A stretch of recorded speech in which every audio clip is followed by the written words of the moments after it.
ብዙ ሴቶች ስለ ወንዶች የሚያውቁ የሚመስላቸው ነገር ግን በጣም የሚሳሳቱት ነገሮች።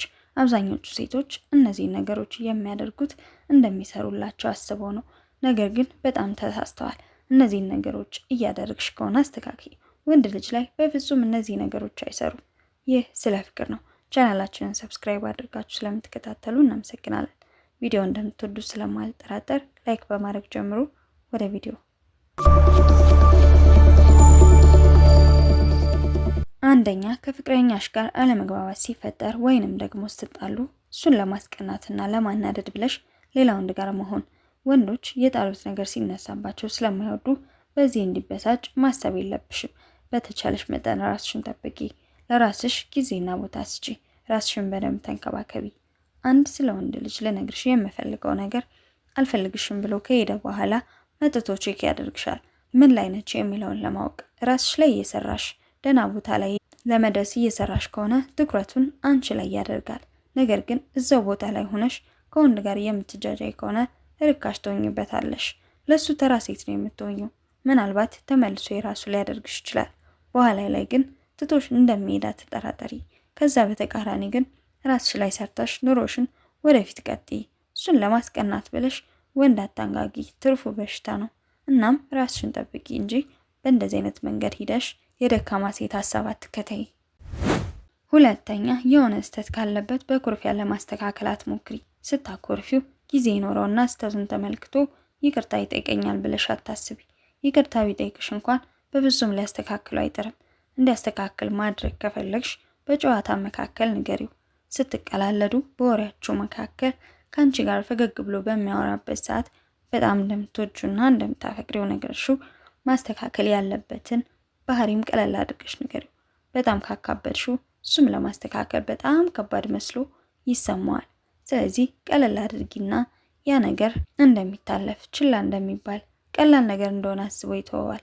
ያ ካልሆነና ካካበድሽበት ኮስተር እያልሽ ከተቆጣሽው አኩርፈሹ ለማስተካከል የምትሞክሪ ከሆነ ብሶት ነው የምታገኘው። በዛ መንገድ ሊስተካከል አይችልም። ምናልባት ይቅርታ ሊጠይቅሽ ይችላል፣ ነገር ግን አያስተካክለውም። ሶስተኛ፣ ከመሄድ በልመና አስቀረዋለሁ ብለሽ ማሰብ። ማለትም አልፈልግሽም ብሎ ሊሄድ ሲነሳ ተለማምጠሽ ለመነሽ ለመመለስ አትሞክሪ። ምናልባት ልታስቀሪው ትቺ ይሆናል። ለትንሽ ጊዜያትም ቢሆን ሊመለስ ይችላል።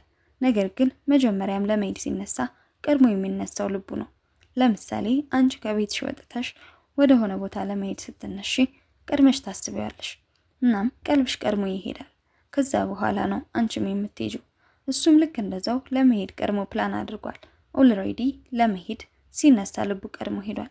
ስትለምኘው አዝኖልሽ ሊቀር ይችላል። ማለትም የመሄዱን ሀሳብ ሊተው ይችላል። ነገር ግን ከትንሽ ጊዜ በኋላ ማስመሰሉና መቆየቱ ይበቃውና ተነስቶ መንገድ ይጀምራል።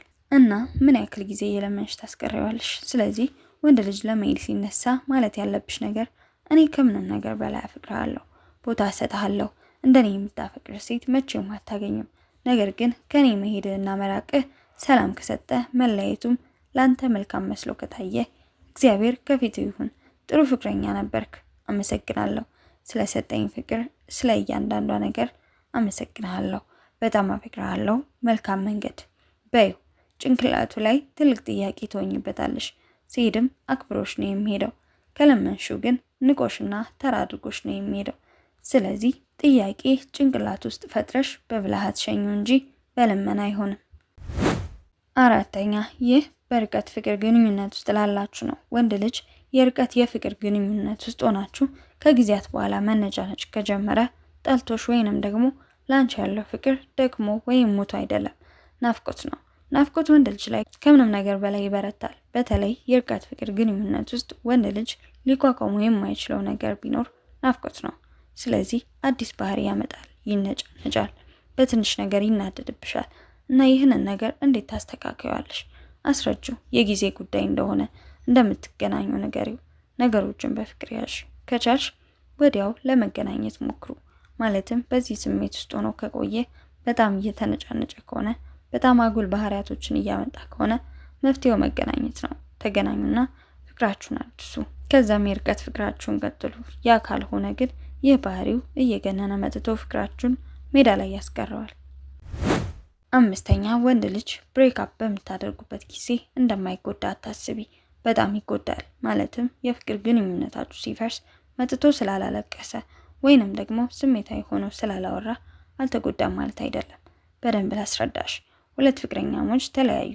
ከዚያም በኋላ እሷ በጣም አለቀሰች፣ ተጎዳች፣ ልቧ ተሰበረ። ወንድ ልጅ ግን ቶሎ የሚያደርገው ነገር ከዚያ ነገር መራቅ ነው።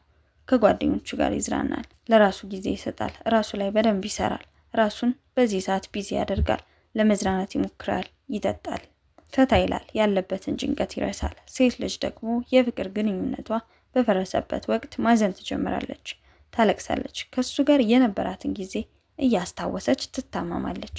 ከዚያ ግን ቀስ በቀስ ጊዜያቶች ሲያልፉ እየረሳች ትመጣለች። በዚህ ጊዜ ወንዱን የናፍቆት ስሜት ይጀምረዋል። ነገሮችን ቆም ብሎ ሲያይ እሷ ለሱ የከፈለችውን ዋጋ ከሷ ስለሚያገኝ ስለነበረው ፍቅር የሆነችለትን ነገሮች አንድ ባንድ ማሰብ ይጀምራል። በዚህ ጊዜ የጸጸት ስሜት እየተሰማው ይመጣል። በውስጡ ጥፋተኝነት ይሰማዋል። ለዚያም ነው ወንዶች የሆነችን ሴት አልፈልግም ብለው ከሄዱ በኋላ ከጊዜያቶች በኋላ ድጋሚ ተመልሰው መጥተው ይቅርታ የሚጠይቁት፣ ፍቅራቸውን ለመቀጠልም የሚሞክሩት። ወንድ ልጅ ወዲያው አይከፋም፣ የጊዜ ጉዳይ ነው። ራሱን እንደምንም ሲያታልል ይቆይና በስተመጨረሻ ነው ያንን ስሜት የሚያስተናግደው። ሴቶች ግን ቶሎ ነው። በዚህ ምክንያት ሴቶች ምን ብለው ያስባሉ? ወንድ ልጅ በፍቅር አይጎዳም። ነገር ግን ተሳስታችኋል። ወንድ ልጅ በፍቅር ይጎዳል። 6ኛ ሀዘኑን አንቺ ጋር መደበቅ ካቆመ በጣም ያፈቅርሻል፣ እናም ደግሞ ያምንሻል። ጓደኛሽ ከሆነ በጣም ነው የሚያምንሽ፣ ፍቅረኛሽ ከሆነ ደግሞ በጣም ነው የሚያፈቅርሽ። ይህንን ወቂ። ሀዘንን መደበቅ አለመቻል ማለት ከአንቺ ጋር መጥቶ የተሰማውን ስሜት የሚያወራ ከሆነ፣ በፊት ለፊትሽ ያለምንም ሀፍረትና ፍርሃት የሚያለቅስ ከሆነ፣ ስሜቱ ከልክ በላይ ሆኖ ወንድ ልጅ እንባውን ካሳየሽ፣ ይህ ቀላል አይደለም። በእርግጥ ብዙ አልቃሻ ወንዶች አሉ፣ በረባ ባረባው የሚነፋረቁ። ነገር ግን አብዛኛው ወንድ የሚለው ስም ደምቆ የሚሰጣቸው ወንዶች ስሜታቸውን የማይደብቁት ያመኑትና ያፈቀሩት ሰው ጋር ብቻ ነው። እናም አንድ ወንድ እያለቀሰ ወይንም በስሜታዊነት ሲያስረዳሽ ወይንም ሲያወራሽ ማሰብ ያለብሽ ነገር እምነቱንና ፍቅሩን ነው። 7ኛ በጣም ችላ እያለሽ ከሆነ የስንብቱ መጀመሪያ ነው። ማለትም ችላ ማለት ኢግኖር ማድረግ፣ ስልክ አለማንሳት፣ ቴክስት አይቶ ዝም ማለት፣ ኦንላይን ሆኖ አለማውራት፣ ላለመደወል ሰበብ መደርደር ከጀመረ እየሄደ ነው ማለት ነው። እናም በሰላም ግባ ለማለት ተዘጋጅ። ችላ ማለት የስንብት መጀመሪያ ስለሆነ ይህ ስለ ፍቅር ነው። ቻናላችንን ሰብስክራይብ አድርጋችሁ ለምትከታተሉ እናመሰግናለን። ቪዲዮውን ከወደዳችሁት ላይክ ማድረግ እንዳትረሱ። ሀሳብ አስተያየታችሁን ኮሜንት ሴክሽን ላይ አስቀምጡልኝ። ቀጣይ በሌላ ቪዲዮ እስከምንገናኝ ሰላም ሁኑ።